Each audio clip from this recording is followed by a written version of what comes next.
Bojone setia. Aku ning ya sok ora ngono kuwi mbok cawiske ning mejane penak.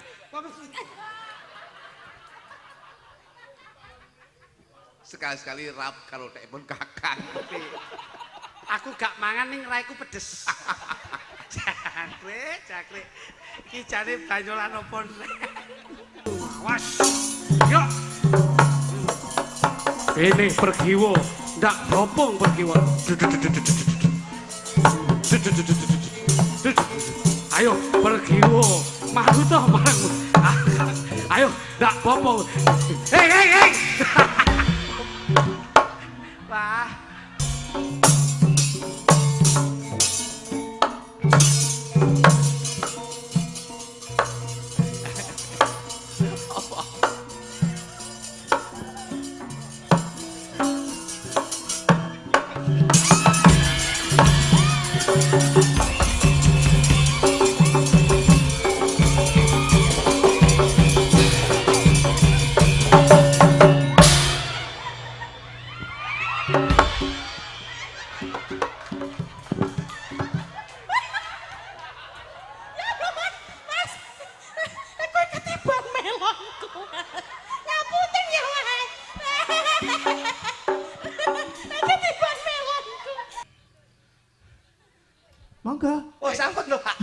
Insyaallah nggih. Matur ngapunten niki jenengan ndak kena macem-macem mergo niki di wilayah saya. Leres-leresipun ngoten. Nanging saderengipun ngaturaken assalamualaikum warahmatullahi wabarakatuh. Waalaikumsalam warahmatullahi. Alhamdulillah wa syukurillah. La quwata wa la quwata illa billah. Mas Minto. Dalu niki saged nderekaken panjenengan sampun pinten-pinten putaran dalu niki pinanggih malih. Nggih. Sowan wonten dalipun Pak Darmaji, Bu Suliani. Nggih. Ing dalu menika nglenggaken Keng Putra wonten ing Pawiwan Agung. Wonten ing pahargan menika andum katresnan anggenipun bebrayan insyaallah tumuju wonten ing bebrayan ingkang sakinah mawaddah warahmah tinampi ridho lan hidayah pinanggih barokah. Amin. Dongane wong melek wengi bengi iki akeh diijabah dening Gusti Allah taala. Ternyata piyai ngriki nderek Bragung Mas nggih. Sumbragung nggih. Alhamdulillah piyayinipun leh semanak grapyak Mas Minto.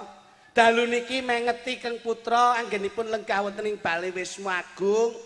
Nyuwun pangapunten Mas Minto. Nggih. Saben-saben wonten pahargyan lak mesti mantenan nek mboten mantenan bersih desa. Yen ora bersih desa sunatan, luput saka sunatan syukuran.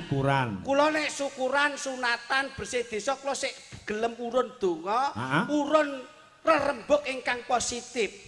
Ning dalu niki kok kula ken urun rembug pangapunten saestu.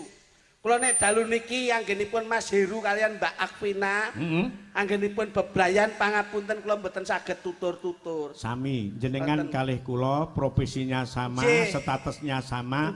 Dalu niki kula nggih mboten patek wani nuturi temanten. Lah niku Mas Minto. Niki dipasrahke kalau dulur mulanang Mas Piti. Nggih, kersanipun Mas kula klutuke mawon. Soalipun kula niku ajeng tutur-tutur manten wedi. Wong kula dhewe butuh dituturi to Mas niki. Dadi kula niku pasrah bongkoan kalih Mas kula sing lagi niki lebih positif pikiranipun. Ngoten. Kersanipun nggih tanggung jawabe Mas Jo Kluthuk. Wis ben Mas Jo Kluthuk mawon sing tutur-tutur kula tak meneng mawon. Padha kalih kula nggih ajeng meneng niki mengke. Ngoten lho. Wis saiki masa bodho sampean Mas. Masa bodho sampean kepiye apike Mas Heru karo Mbak Akvina iki kepiye? Ngono. Aku tak ora melu tutur-tutur, domonge aku wedi kok. Aku ki dina iki butuh dituturi. Ngono. Dadi gempil kamardikan Mas Kluthuk nuturi temanten awake dhewe gempil utawa melu kaya ngapa mirengke tuture. Sampeyan tak hormati sebagai wong sepuh. Disesep supaya ben sapuh kepiye pikirane sampeyan. Percaya pancen ya, merasa nuturi mergo keluargamu dhewe ya sik ora kok murat-marit jer aku bocah enom wis sepuh saka pantene kok. Tapi awakmu ki termasuk introspeksi. Nggih. Wong ki kudu sadar diri sing kepiye anggone. Iso nuturi wong ning harus introspeksi diri sendiri. Mawas diri. Iso ngajari ning kudu iso nglakoni. Apik. Wong awakmu nuturi manten kan ya ora mungkin. Nggih. Wong awakmu dhewe ya sik gejolak rumah tangga sik murat-marit gitu. Ya butuh sampean sik. ning ya sok nulari. Betul. Sing langsung nuturi neng buri. Loh, lah ngapa to Mas?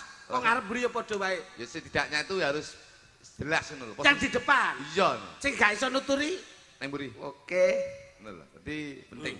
Masalah ini Kula niku kalih panjenengan ngeten senenge. Saling menutupi dan melengkapi, Mas. Betul. Mboten kok congol-cumongol mboten.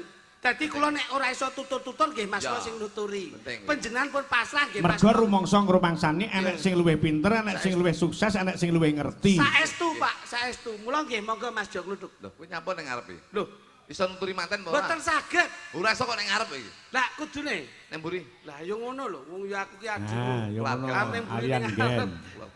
Sik toh. Lah sampean kok yo melu mubeng buri ngopo? Keluargaku ya murat marit. Kowe iki yo sembrono kok iso. Pak Darmaji menika piyambakipun. Pak Darmaji menika. Niki lho Pak Darmaji. Ono kalih Bu Sulan. Kalih Bu. Ayo. Sulaini. Bu Sulaimi. Piyayine iki merantau, Mas. Nggih, Pak Darmaji teng Malaysia. Ngoten. Bu Sulaimi. Nah, niku teng Taiwan. Ngono. Jadi mereka berdua itu beliau berdua berjuang. Ini yang bisa dinamakan bahwasanya mereka berdua, Pak Sulaimi kali Bu Pak Darmaji. Pak Darmaji kali Bu Sulaimi menika pahlawan Devisa Negara. Ngono. Pak Minto. Jadi beliau berdua itu bisa dinamakan pahlawan Devisa Negara. Nun sewu. Ini sudah terbukti bahwasanya kesuksesan beliau menika sing lanang nyambut gawe ning Malaysia, sing wedok nyambut gawe ning Taiwan, nyatane sak menika saged dados keluarga ingkang sukses wonten ing Rejo Agung menika. Alhamdulillah kok Rejo Agung mbahmu di sini iki. Beragung. Wah, lha iki ya rada slewang iki ya. Teng Beragung menika dadi dhuwit oleh ke Malaysia, dhuwit ke Taiwan, menika dikumpulne dadi siji ning Beragung, menika beliaunya keluarganya sampun sukses. Nyatane sudah terbukti beliau berdua menika sampun duwe usaha. Usaha napa Mas? Pabrik paralon menika sak menika paralon mbahmu kiper kok iso. Wong kuwi tempat pembuangan air kok iso pabrik paralon iki lho. Wah, kowe iki jan mripate kok ndi-ndi kok Mas. Dadi ngeten Pak Minto. Pak Minto. Manten berdua menika. Endi mantene iki lho? Kok manten berdua menika endi? Wong mantene di depan kuwi kok iso. Mantene di mantene. Lah kuwi baguse kaya ngono putih kaya ngono kuwi jajali. Ndi? Burisan kuwi lho. Digital gundulmu. Ya ampun, Mas Heru iki lho. Wong mau wis jagongan ngono kok iso. Putih kuwi oleh lek sadurunge ndek bojo. Ning yen wis ndek bojo kudu ireng. Lho. Piye ta bocah iki kok iso? Sik. Ini harus diperjelas putih oleh sadurunge dadi manten. Ning lek wis dadi manten kudu ireng Pak Minto. Lah kok ngono? Lho kene putih ki biasane sadurunge dadi manten kuwi ndelik perawatan ki penting.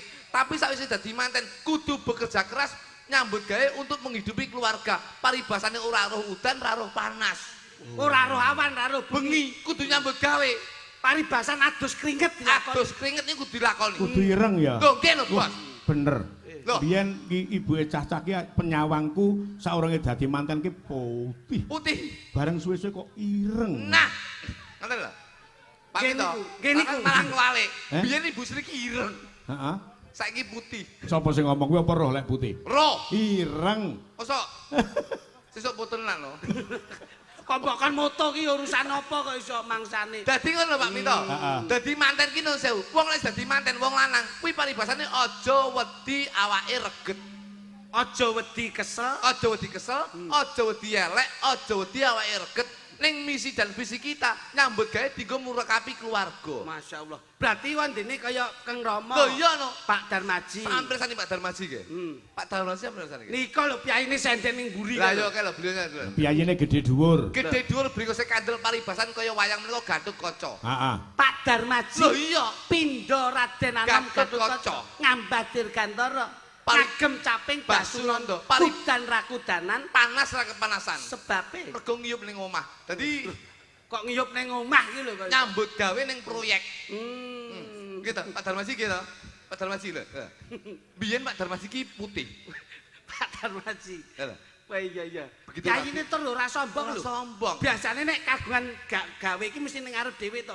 Malah ning mburi kok. Delik. Lho. Kuwi ndudune wong sing duwe jiwa adigang, adigung lan adiguna. Lho. Dadi ora sombong. Ora duduh-duduhne wong lek sukses kaya ngono kuwi. Masyaallah. Lho, ning jero kaya ngono ya Mas Grapyae. Ora roh. Pripun? Mau aku teko ditokne kabeh. Masyaallah. Enek lek petang lodong. Lho, petang lodong. Petang lodong mek kripik tempe tok. Kuwi Iki lho jan ngene iki lho. Iki lho. Kowe iki kudune lak yo melu bangga wong yo apa-apa enek kok iso. Enek apa Wis ning ngarep. Sing ngarep petang lodong. Heeh. Nek mburi iki nek 6 lodong Pak Lah Minto. kuwi komplit neh. Kok komplit aku mek kerupuk iwak tok. Lah yo beda kok iso. Tapi hebat lho Pak Minto saiki. Hebate? Loh, Pak Darmaji to? Nggih. Pak Darmaji menika nyambut gawe ning Malaysia, ibuke nyambut gawe ning Taiwan. Iki mung apa? Monggo mulyakne anak. Mulane ada kata-kata wong tua mesti mulyakne anak, ning urung mesti anak ki iso mulyakne wong tua. Wong tua siji iso Ngopeni anak 5. Ning urung mesti anak 5 iso ngopeni wong tua siji. Lah kuwi lho sing kudu digut. Lho, iki penting lho kata-kata iki penting. Wong tua iso siji mulyakne anak, ning urung mesti iso mulyakne wong tua. Sapa sing ngomong? Sing ngomong sapa? Kula. Kata-kata bijak lho, Mas. Lho.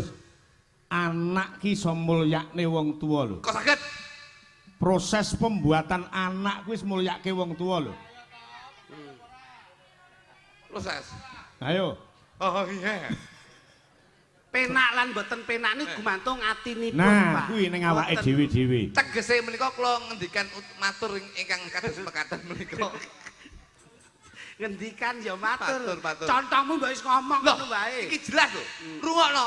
So jenenge anake jenenge apa? Mas Heru. Ru. Heru. Gedhi kono kowe engko tonyo ndasmu bar kowe. Gedhi oleh tapi pengalaman dalam hidup berumah tangga ki oleh sampai aku. Lah Mas Heru ki jam terbange kok ngendi-ngendi kok. Jam terbang ini apane lho? Lah sampean Jam dinding aku 6 aku ning. jam terbang ki pengalaman ki lho. Sampan kudu iso mulyakne wong tuwa lho. Mula Pak Darmaji Bu Suliani. Kuwi kudu mbok mulyakne. Putrane Pak Darmaji sapa? Nggih, Mas Heru. Mulyakne wong tuamu. Apa meneh mulyakne wong tuamu wedok. Insyaallah kuwi iso membina rumah tangga sing sakinah mawaddah warahmah. Nah, Kuwi iki lho, lho. Mas, kuwi lho, Ki Mas. mesti ngerti mergo paugrane kesuksesane anak ki gumantung ning wong tuwa Wong tuwa wadon. wadon. Mula yen kepengin sukses angger nyambut gawe lak mesti ridone wong tua, Pak. Iya. Nggih to? Iya. Mesti dilangkai. Mas Kluthuk niku angger budal nyambut gawe. Aku jemene kok dilangkai. Aku mesti dilangkai kalau diuyui ya. Dilangkai iki dongane wong tua ki Pas lho. nglangkai anyang-anyangan lho wong aku ngono. Lak lenggahe wonten mriki. Nyambut damel wonten Malaysia kalian Taiwan. Jadi ngono, Pak? Ki nek dijikuk saka Malaysia karo Taiwan. Kuwi tembunge iso mata. Mata. Dadi sing lanang nyambut ning Malaysia, sing wedok nyambut ning Taiwan. Itu lek kita bisa menyatukan kata-kata itu mata. Maki Malaysia, iki Taiwan. Jadi saya bisa menghimbau nuturi teman-teman lanang karo wedok, mata ki cinta itu dari pandangan pertama dari mata, akhirnya timbul di hati dan nanti akan membina rumah tangga sehidup semati. Masya Allah. Iki wis pitutur lho Pak Minto. Iya. Dadi wong wedok karo wong lanang, bapak karo ibu iki nyambut ning Malaysia karo ning Taiwan, kuwi saka mata mlebu ning ati, akhirnya bisa membina rumah tangga sehidup semati. Dadi rumah tanggamu Ru, iki kudu sehidup semati. Lah, wondene metu siji, Metu bareng, maem siji, mangan bareng, dolan siji, dolan bareng, turu siji, turu bareng, adus siji. dewe-dewe. Lho ora bareng. Kula adus bareng kongseng jenenge cilik, wae tak delok cilik mau jenenge. Cilik. Dadi penting Pak Minto ngoten niku. Tane, Loh, ta itu apa? ta ki wis tegese tanggung jawab. Tanggung jawabe wong lanang apa, tanggung jawabe wong wedok apa. Wong lanang nyambut gawe, wong wedok mempersiapkan apa yang menjadi kebutuhane wong lanang. Nggih. Heru nyambut gawe golek pangupaya jiwa dienggo nguripi keluargane, sing wedok ya tanggung jawab piye pamrih wong lanang ki seneng. Wong wedok Mbak Afina. Mbak sapa? Mbak Afina. Mbak Adwina, Nggih. bojomu ndi to, Lu? Lah kene ning sandinge kae to. Kok tuwek mana bojone mu? Mripatmu kae. Wi bae, kotok bae wis gedeng ngene. Lah kowe yo teko aku. Lah kowe dadak ngeruh nyambut andinge kuwi. Lah wong sing sandinge make kok iso mbok ducing. Jadi mengingat seorang laki sebagai saka guruning keluarga, mula lek nyambut gawe duwe kaya kudu byuk ketubyuk diwehne sing wedok. Nggih. Nah, iki. Contohe kaya kula Pak Minto. Heeh. Dadi kula niku nang sewu, bojomu ndi to? Bojomu ndi? Bojone turu persiapan salah. Engko bengi iki arena dan juara ya kok iso. Arena dan juara api mburi jenang tok kaya. Oh no, ayo. Ngene Ru. Kel, Heru lho. Wong wedok ki kuncine siji ben bahagia. Piye Mas? Kudu mbok blonjo apa sing dadi kepingane wong wedok kudu mbok tutne. Loh, dadi wong wedok pengen apa-apa Tutne, turuti. turuti. Ya nek kemampuan iki cukup gitu Mas. Lah nek kaya Mas Minto bengi mayang ngene iki, buke nyuwun apa-apa iso ngudaneni. Lah nek terus kemampuane nyambut gawe beda pripun? Sesuai dengan kemampuan awake dhewe Pak Minto. Wis wong wedok ki senenge apa? Turuti. Mbuh piye carane golek utangan los. Nuruti wong wedok. Lho, nggih Pak Minto. Lek wong wedok kena nggih jaringan patut untuk dituruti. Ngono lho Mas. Lho. Terus Lek wong wedok mung mburu senenge dhewe ora mikir keluargane piye coba. Gaya hidup lho, sing dituntut. lek ra gelem nurut wong wedok nuruti karepe dhewe. Pegat. Kowe aja angger pegat-pegat terus lho kowe. Lho, los iki. Kowe las-los bojomu ya mbok losne. Nyatane kowe dhewe ya mumet to ya an. Lho, Nyetir wong wedok kuwi angel. wong wedok ki keras kepala. Wah, apa es batu Lho, Sing ngomong lek wong wedok keras kepala sapa? niki Sing keras kepala ki wong lanang. wong wedok Pak Minto. Wong lanang. Kok saged? Teko wong wedok-wedok lek wong lanang ate ndak keras kepala nesu apa ora jajal? Pak Minto kuwi kepalane siji. Pak Minto. Iki kepala liyane Pak Minto. Iki jane bukune kok ngendi to? Aku nganti gak cethuk aku. Hei, Pak Minto iki duduk kuwi. Iya. Ayo terus coba. Wong wedok ki di nun sewu, wis dikodratne keras kepala. Tapi mek kepalane tok, liyane empuk. Kowe aja pilih-pilih lho. Wis to. Kabeh ki ya ana sing keras ana sing empuk. Tegese keras kepala ki pemikirane sok kalau wong wedok ki nun sewu. Ki kodrate ya. Nggih. Siji gampang emosi, loro cemburu ki tinggi, sing keloro apa sing didadi karepe kudu dituruti ki wong wedok. Tambah sitok. Tapi atine ki empuk, tegese Oh. gampang nangis. Lah kuwi. Tangane ya empuk, gampang nyambut gawe. Alhamdulillah. Lah, terus liyane ki ya Justru sing nangis ki malah sing atos. Pak Minto iki kok kolo nyapet to Pak Minto. Sampeyan ndak ngerti apa sebabnya kok nangis ki mergo atos. Lah ya. Mergo nangis ki duwe gegayuhan di kekarepan. Kudu Iki lek dipinangan. ngerayu karo wong lanang terus kanggo cara nangis. Wong lanang ben nyoh sakmene, nyoh semene. Piye to, Pak? Pak Minto. Hah? Niki ilmu kula. Wis to. Iki lho, rungokno kodhok kaya ngene. Kodhok ya. Kodhok ki ramene kaya ngene. Iki aja mbok delok kodhoke, Didelok piye, Mas? didelok sasmitone. Tapi aja entuk ngorek lho. Lho napa? Nek ngorek kobong iku. Kobong dasmu iki. Ngono. Wong ki- Kene. Dadi nun sewu Pak Minto. Heeh. Dadi Heru karo Mbak Vina iki kudu nyenengke wong tuane. Aja duwe jiwa idealisme, tegese nyenengne keluargane awake dhewe, ning ya kudu duwe prinsip nyenengne wong tuane lan nyenengne maratuwane. Lah nyenengne iki karo materi. Lho ya ora no. Ru. Heru. Lho. 15 tahun aku rabi iki ora tau kok seneng karo wong wedok liyane. Masya Allah, pinter imanmu kuat, takwamu ya gede. Lho, kok takwamu gede aku dipantau terus kok aku wis. Ya dipantau ora ki ndelok ngono lho. Kunci keluarga ben harmonis Pak Minto. Heeh. Lho, Deloken sik iki situasine. kuncine sisi Ru. Heru. Sisi dron. Pokoke awakmu ki aja omong-omongan karo bojomu. Lho. Piye to kowe iki? Sik. Kunci keharmonisan keluarga Aja omong-omongan karo wong wedok. lek dianggap satru. Loh, satu lah masalah. Yang penting untuk menuju rumah tangga yang harmonis. Di kalangan masyarakat terus ndak oleh ngomong karo bojo, terus nganggo sasmita piye lek jelas diarani wong padu. Ndak rukun. Piyayi sakmene mbane iki duwe bojo kuwi nun Wes. sewu lho. Wong mantu ki goleke teman turu anake lho. Mas Heru maune ijen, njur saiki kagungan garwa ki karepe ben enek kanca komunikasi. Golek omong-omongan, ki wong wedok sekolah dijak omongan, kuwi mesti ngundat-ngundat perkara liyane.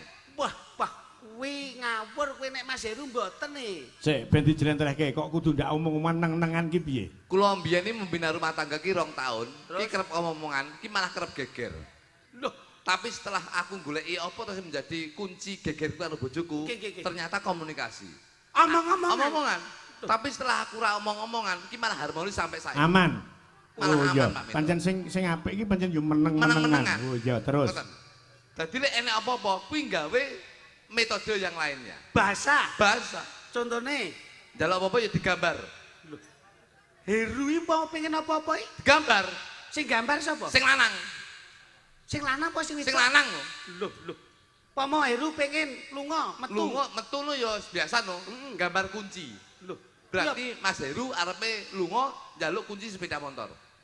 Mbak Pina ngerti? Ngerti no? Loh. Bojoku mbiyen ya ngono ngerti. Ya mbok gambar Tak ngono. gambar ngono. Masya Allah. Pamane Mas Heru nyuwun mam, pamane. Makan yo gambar piring karo sendok. Mbak Pina ngerti. Langsung bojoku paham yen aku ki njaluk mangan. Loh. Njaluk Mimi. Mimi tak gambar gelas. Loh. Ngerti ngono. Paham lho bojoku. Njaluk wedang susu no. Wis tak gambar gelas terus kene andinge bunder-bunder nik-nik ngono. Ngapa kok bunter-bunter nik? Nyapa tak jare susu. Sik. Terus umpama sampean arep njaluk adus piye? Adus tak gambar siduk Pak Minto. Mesti bojoku langsung sprundul njuk anduk. Oh. Ngoten niku kula. Ah nek kangen hubungan. Nah. Terus pengen kumpul ngene iki, malam pertama kowe mbiyen piye njake? Lek pengen mangan, kuwi tak gambar piring karo sendok. Ngerti ya? Paham bojoku. Lah nek Mimi Gelas. Lah nek terus kangen pengen kumpul. Mesti tak adus ya. Kuwi tak gambar siduk, aku mesti arepe adus. Oh. Bojoku paham. Malam Jumat ngene iki. Ya. Sunah Rasul ibadah. Nah, ngene iki nek arepe nyambut gawe ya. Heeh. Aku mesti tak gambar kunci ngono bojoku mesti nyepakne mobil aku. Loh. Ngono. Paham ya? Paham lho. Sing tak takokke ora kuwi lho. Apa? Nek kepengin hubungan suami istri kuwi lho. Lehmu gambar piye? Apa kuwi? Loh. Kok sik teko aku aku ndak lho. ngerti pitakone adimu iki. Pak Minto. Lek arep lanang wedok ngono lho. Nah, ngono lho. Lah, kuwi to, cis. Cis ki apa kok iso? Cis tipis-tipis. Maksudnya kuwi ya hubungan ngono kuwi. Kuwi tak gambar. Lah kabeh mbok gambar kok. Kuwi tak gambar. Piye, Mas? Tak gambar kurungan terus lawange buka. Lho, Ngono Pak Minto. sik kok ora padha karo nek maem karo lek Lho ya beda nang njaluke kuwi yo. Dadi tak gambar kurungan karo lawange buka. Lah nyapa kok ming hubungan lawange buka karo kurungan? Kuwi berarti manuke wayahe mlebu. Ngono lho. Dadi Wo. Sasmita. Lek bojomu ora tanggap.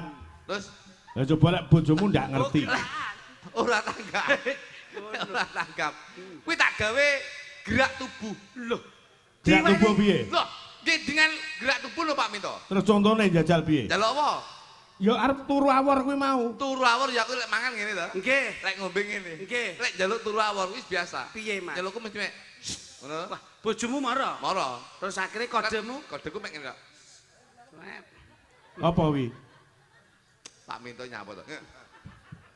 Oh, anu, olahraga. olahraga. Nah, olahraga nyapa to Pak Minto? Lah ngene Kene lho Pak Minto. Senam to, senam. Oh, ngedukne meteran. Lah alah, kok meteran iki? Mosok meteran gune ning kene. Bar diukur, Ngene lho, ngene. wah cepot celana. Nah, ya kuwi lho, cepot katok. Tanggap. Iki kan gitik iki kok jelasne nyapa to jare ya. Wong jenenge nutur iki ya nuturi sing apik. Iya, mantu. Ora kok nuturi ning sasmitane sasmita sing Gak lapas. guyon. Wong Mas Heru iki piyaine meneng ngono kae lho. Meneng. Menengo Heru glendem kita ya. Loh. Kok glendem piye to? Tegese glendem ki beliaunya Heru ki glendem untuk membina rumah tangga. Wong piyaine nyeneke meneng anteng. Wong kira enek pepatah mengatakan to Mas. Air beriak tanda tak dalam, air tenang menghanyutkan. Saiki ngene Mas Kritik nggih. Untuk membuktikan bahwasannya untuk minta hubungan suami istri. Iki ben jelas ki diperagakke karo presiden. Gelang ya. Jaluk niku to? Heeh. Oke. Mat. Coba. Sapa? Sing marai sampean lho iki. Awakmu. Dadak ngomong ngono kuwi kudune praktek nek karo aku ora pas ngono. Bojoku sapa? Wis milih kono sak karepe kono. Golek sing nganggur e sakmene sik do mangan kabeh. Pilihna to Pak Minto. Kae lho rada nganggur wiraswara lho. Ndi? Wiraswara Padha lho. lanange gedeng aja lho iki ya. Lah sing nganggur kuwi tok e kok iso mangsane. Golek. Wiraswara. Ayo sing ndi? Ki do madang kabeh. Kene Nduk. Jale Sing ndi? kancanono kae Masmu kae. Iya, kowe lho. Lah kok Kowe tak golekke dangkelan pring iki lho, meneng kowe. Mangsane angel golek sinden ngene iki. Liya-liyane do mam kabeh kira gelem maem kok. Ora gelem mangan. Mau gede tirakate kuwi. Gede trakate napa? Iki mau wis mangan tek 3 piring kok sore mau. Kowe kira sembrono. Pangapunten lho Mas. Heeh. Wong Pak Darmaji iki piyaine iki blobo lomo. Dadi iki lho Dlon. Yaine wis satene ditokke. Ngene, jare kingko para esuk. Iki engko nusul bakso. Lho, sesuk-esuk piye kowe rumah? Pecel. Sesuk bengi sik enek-enek rawon. Lho, tanggapane nganti engko sutok. Lho tapi rawon khusus kingko. Ning ndi? Marung dhewe. Mangsane. Ayo coba diperagakke kaya ngapa? Jale. Iki duduk maneh bojomu, Tuk. Kae Niki, Pak. Iki ketoke ngene mawadah tenan lho. Kowe ora sembrono. Ngono, jale. Gawedi. Kowe iki digolekke rada apik ora gelem jaluke sing ngene sedengan mbok paido kok iso. Ngopo sebabe tak goleke pipit sing gedhi? Lah, Pak. Sing ora mbayar kuwi malah senengane torok karo wong lanang. Nah, ya kuwi. Nah apa? Modelmu. Nyapa? Liyane Pak Minto juga. Disyukuri tok. Kowe iki ora ngerti urusane wong wedok. Wong wedok ngene iki gemati lho, Mas. Gemati apa mbok golekne wong wedok sing lengne kentongan ngene priyo. Delok ibu-ibu sing lemu-lemu senenge wong lemu ki ndudoke pikirane ayem, atine tentrem. Sing lanang mesti kuru mergo ngenes. Ora. Wis lemu. Masa lemu ki ora perkara bahagia ki ketake penyakit kae ta. Aja to. Ayo dipragake njajal. Tarinen jajal. Tarinen. Umpama awakmu anu Mas Heru pamane. Iki sapa? Iki Akwina. Oh, bojomu ngene Heru. Umpama Mas, ya ampun. Umpama kowe iki Tak pepet. Masa Afina Bisa romantis apa ora? kowe kok nek kira gelem apa tak golekne buis tukang adang. Nah. Sik ngene Mas, apik-apikan Piye, Pak? le merayu seorang wanita antara Jo Kluthuk Mas Jo Klithik iki apik endi? Sampeyan tak gandengke karo Mbak Punjung coba. Kula sik digolekke Ya iya, coba. Peh barokah melu wayang ben bengi digandengne terus lho. Ning ra entuk go mulih to Pak ya? Entuk. Ora entuk. Ento lek pengen geger neh kowe. Ini.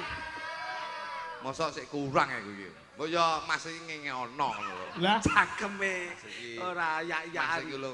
Nyambut gawe kok go mulih. Pak Minto, heeh. klinik karo iki to? Ya. Nggih. Aduh, lah oleh kode ijo. Cilik tapi lincah. Lho iya no. Oleh kok kode bangkak iki. Kowe ora sembrono Mas. Iki sebelah ki Mek kungkong. iki malah aku iki rada rugi kok. Kae sebelah ke tanduran jagung ning ora bertongkol dua. Nggonmu bertongkol dua lho. Iki malah tongkole ndak umum iki. Ngono. Rajono no. Lah, kok ya, Ora Nduk. yak-yakan ngono. Lah oleh iki. contoh nih Mas Klithik Nggih. menjalin mahliga rumah tangga yang harmonis, yang tentrem, ayem, kebak kabagian kaya ngapa coba? Kula niku mboten kakek ngomong kok Mas. Saya itu tidak terlalu banyak mencintai wanita tapi mencintai satu wanita berbagai cara.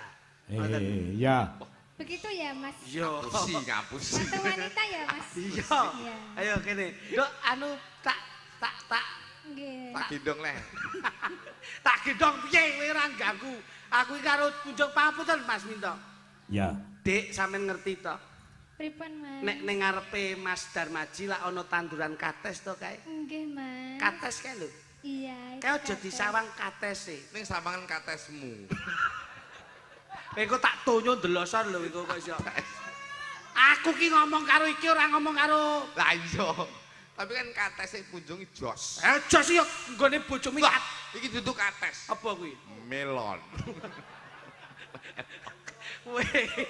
Kowe ra sembrono. Papunten Mas. Ngerti to nduk kae apa nduk? Kates Mas. Kates. Nggih. Kates ke saka tembunge ka karo tes. Nggih. Kaki karepmu aja nganti mandek, tes ki tegese apa wae sing dilakoni kudu dites dhisik. Aja kemrungsung grusak-grusu keburu nafsu. Oh, layakno jenengan kok tukang ngetes to Mas. Lah iya kuwi. Mula kabeh kudu dites dhisik. Dadi kowe kudu Ya, siap alpe dites. ngono. Dadi kuwi sik kates, Nduk. Kowe ngerti sebelahe kae ngarepe apa, Nduk? Jagung. Mas. Jagung.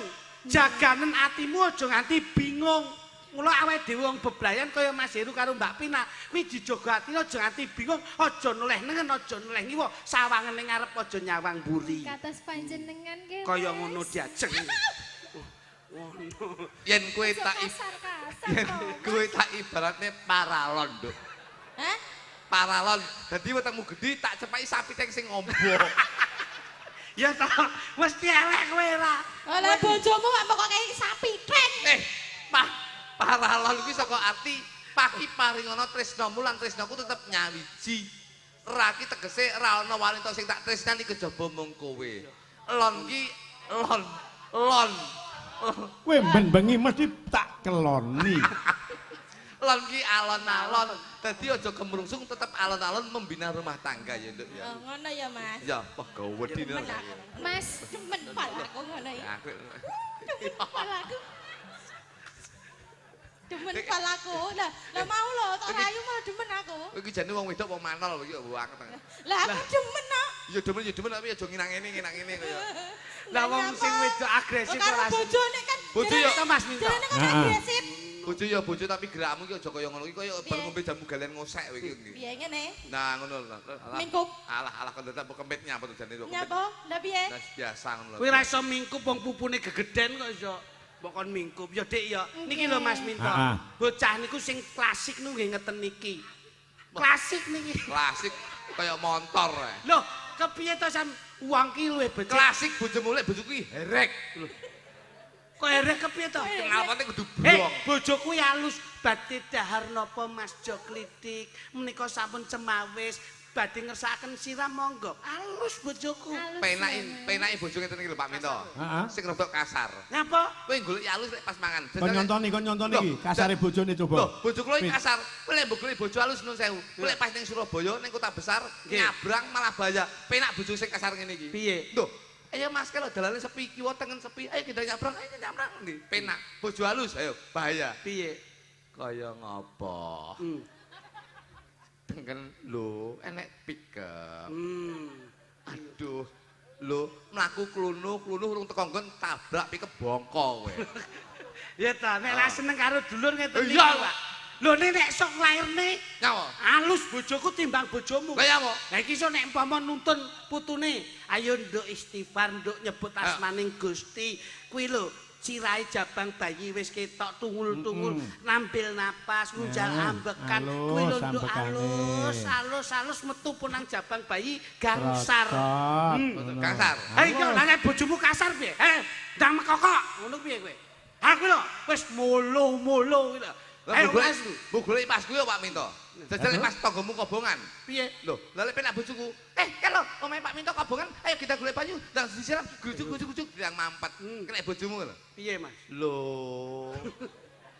Apa kayak kedul. Ora enak ya. Urung teko nggon main tak. Wis ra gagas. Mas pelokmu, Mas. Pelok, Mas. Sekarang ini ya. Mas, Dalem. ketika kamu memegang tanganku, apakah ada yang marah, Mas? Yen nesuwi sarana kanggo nduduhke rasa tresna. Mekaten. Iya, apa wae sing tak lakoni ora ana siku dendaning Jawa to. Kabeh wis ditata. Sekarang sudah tidak marah-marah ya, Mas? Ora ana. Mergo wis kena lantai kelapson. Wah. Ya ora kok iso. Coba. Kekarane wong akrambi romantis tutu banda tutu rupa. Kowe ngerti iki sing ditabuh jenenge apa, Nduk? Gender, Mas. Gender ki tegen olehmu sesender marang kersaning Gusti Allah Subhanahu wa taala. Oh, mekaten. Sandinge ki apa, Nduk? Slentem. Slentem kuwi saka tembung kowe yen dadi bojoku aja slenco ing tembung. Yen tresno ya tresno, yen ora ya ora. Kula tresno saestu. Saman roh sing gandul-gandul ke jenenge apa, Nduk? Gong.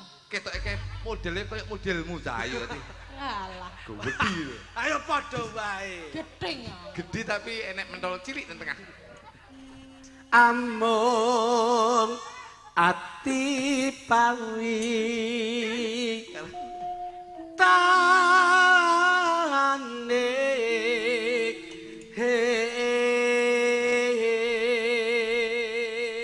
wah romantis kayak iso apa ora kasing sisih lor kae Sakit Pak Minto. Aku rayunan, Mas. Sayang. Iya, sayang. Pipit, Iya. apa bedamu sampean karo salon Cahyu? Enggak aruh, Mas. Apa, Mas? Kita enak bedane. Nyampur aja genset. mengecewakan Enggak kok mengecewakan kok. kon dulang bit ben ketok sayang bit dagelane nek klambine kaya dulangan bit ngono. Sing didulangi apa sarana apa-apa entek kabeh Pak Minto. lah kuwi nah, Tak buktikan dulang ya, Mas, ya. lek memang sampean iki harmonis dalam keluarga ojo kalah karo keluargane Joklitik Nah, nggih Pak Minto. Tak dulang ya, Mas. Iya. Aku suwi enek 6 tahun rambut dulang, Nduk. Ndek ngenani mbok dulang malah Nduk Cahyu. Mosok mangan tenan iki. Alah. Apa Apa kuwi ora gizi ora vitamin blas. Lah wong didulang turane wong. Didulang turane sindah-sindah. Didulang turane wong lek mu seneng. Loh ya Allah. Ngono mbok pamene. Nyepres, Mas. Nyepres. Aja mbok buak, biasane tisune kuwi mambu siti ya dipangan lho. Ngono. Diangkrek. Napa? Lombok tok. Lah wong setiae ngono kuwi. Ngombe ya, Mas. Aja kaget. Ngombe ya, Mas. Mimi. Mimi. Anu aja kuwi to, pipi nyapa. Sing ndi? Lah langsung nang ngene kemasane kuwi. Mimik ya, Mas. Alon-alon ya, Mas. Nek mimik ya, Mas ya. Nyapa to sing iki? Lah sing ndi? Kuwi lho. Engko sing kuwi engko. Mimik sik. Jan setia tenane bojone. Bojone setia tenan. Setia. Setia. Bojone setia. Iki Mimi plus masuk angin. Ya. Setia lho. Ayo, nah Pit sik ngelak Pit. Sik ngelak. Tas sik ngelak. Sik ngelak. Ya, sik tak bukane, Mas. Gak apa-apa. Bojone setia. Aku ning ya ora ngono kuwi mbok cawiske ning mejane penak.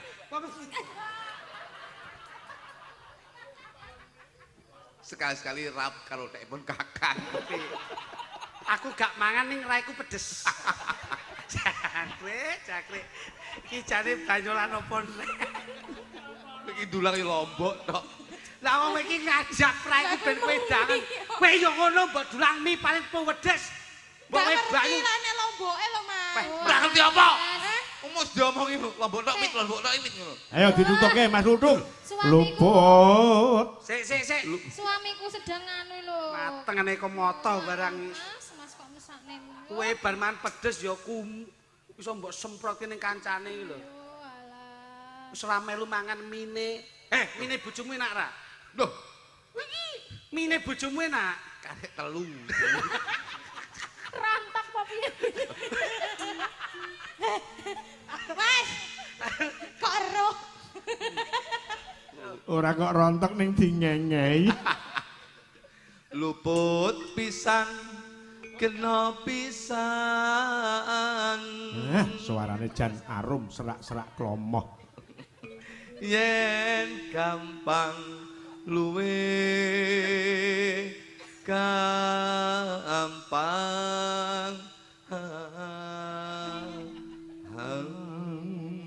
Nah, rotok mepet dirangkul. Ndak cakep ngene. Jan kaya Mas Ludung, Dalem Pak Minto. arep ngawinke kebo nyang endi? Niki mesti dikawinke kula suntik. Mas aku gendong, Mas. Gendong. Lah nek perkara kuwi aku engko sik. Nek kowe gandeng tak turuti rene. Kowe pengen gendong to? Gendong. Gendong sisih ngarep apa mburi, kiwa apa tengen? Sisi ngarep madem mburi. Ngarep madem mburi. Marep. Madem mburi. Lho, lah kuwi lak ya terjadi 2-2-0 karo 1-1-0 lho kuwi. Apa kuwi? Ayo konslet no. Sampan yo ngono. Iya. Bahaya. Nyapa? Kak akhirnya dipoto malah kaya kethek mangan kates. Kayak sampean ngono apa piye? Lah itu apa ketheke kowe kates. Lah nek aku lho luput pisan kena pisan diajeng pergiwa manut marang pun kakang diajeng pergiwa. Nggih, Kang Mas. Yen menawa katresnanku mung kowe ra ana liya diajeng pergiwa. Aku nyuwun pangku. Apa kowe njaluk tak pangku? Kaya ngene, bukti katresnanku pergiwa. Ayo pergiwa. Sugriwa. Pergiwa. Pergiwa lek cilik gedhe Sugriwa. Kuwi kethek, Mas. Oh alah. Ayo jajali. Pergiwa. Kaya aku kok kene lho. Wah, iki jan. Iki Sugriwa iki. Luput pisan kena pisan yen gampang luwe gampang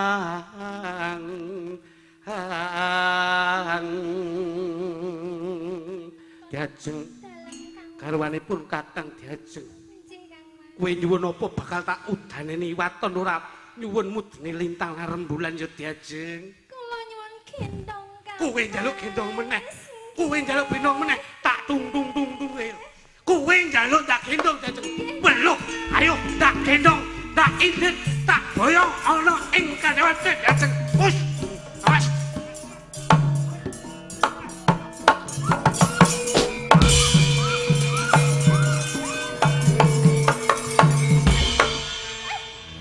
Wis rame lek Pit. Ngono. Sampak langsung dijak ngono. Melek tapi musuhe kethek niki napa saged? Pergiwo.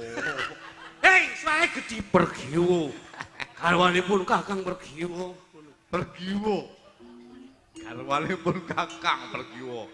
Kowe nyuwun apa Pergiwo ning aja nyuwun lintang mudhun lintang lan rembulan Jajeng. Pergiwo garwanipun Lakang Pergiwo. Kakang.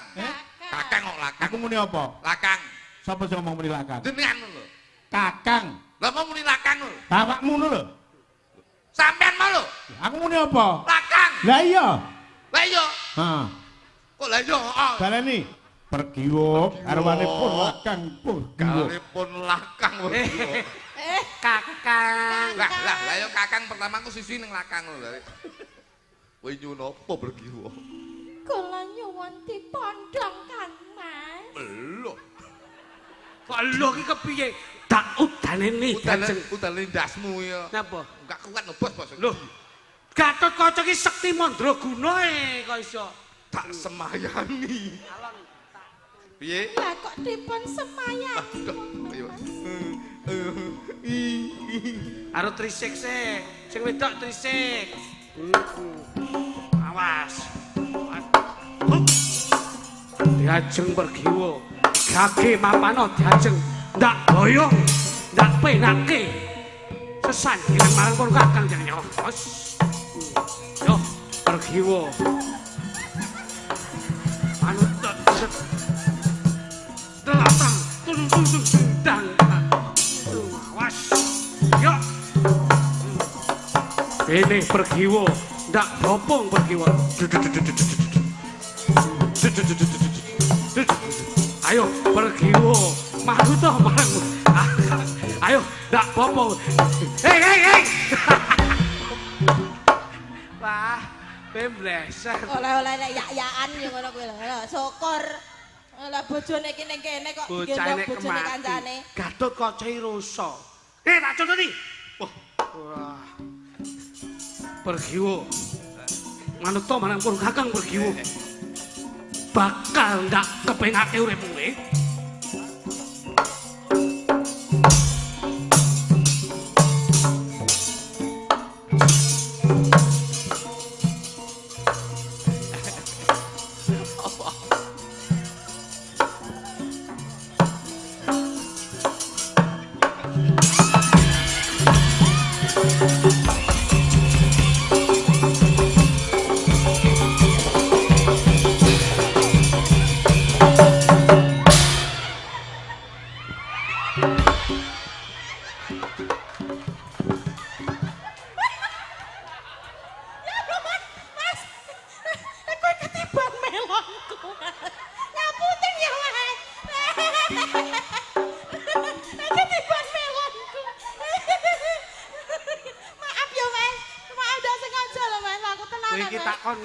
Piye? Lagi iki lho. Ngapa? Kok dimi lagi. Takone lagi. Malah mbok junjung ra karo-karo. Begitu cebol langsung. Oke mapan ayo anak. Ya jenenge wong entuk iya ngono. Entuk mosok karo kocok nek setanting lagi iki.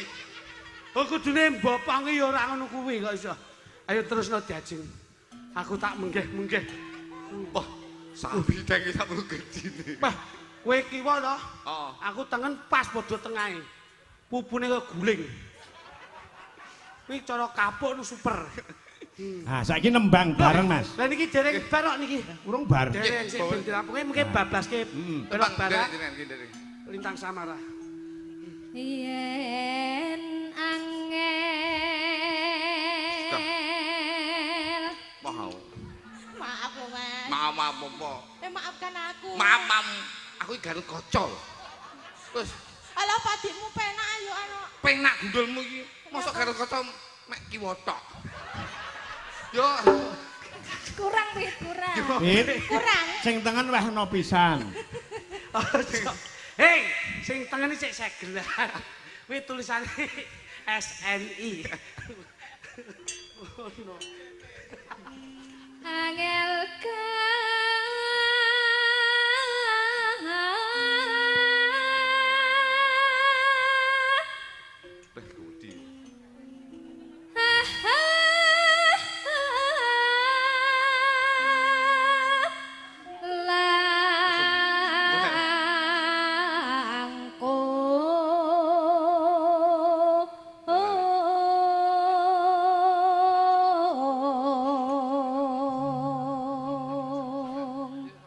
tan kenoti numbas harata